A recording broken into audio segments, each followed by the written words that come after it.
مولانا روم فرماتے ہیں کہ ایک نمازی رات کی تاریکی میں نماز پڑھنے گھر سے نکلا، راستے میں ٹھوکر لگی، وہ کیچڑ میں جا کے گرا، اس کا لباس گندا ہو گیا۔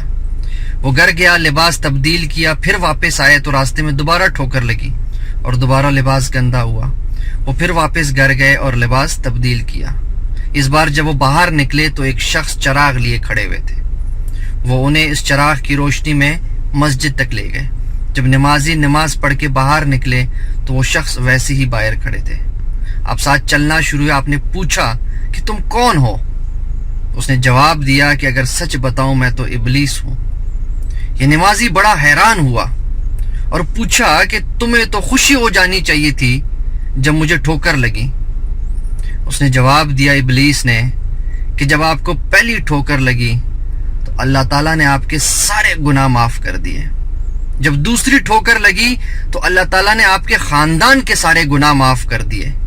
مجھے پریشانی لاحق ہو گئی کہ ایسا نہ ہو کہ آپ کو تیسری بار ٹھوکر لگے اور اللہ تعالیٰ پورے گاؤں کے لوگوں کے گناہ معاف فرما دے، تو اسی وجہ سے میں چراغ لے کے آپ کے پاس پہنچ گیا۔ میں دعا گو ہوں کہ اللہ تعالیٰ ہمیں یہ توفیق دے کہ اللہ تعالیٰ کے بتائے ہوئے احکامات پر چل سکے۔ آمین۔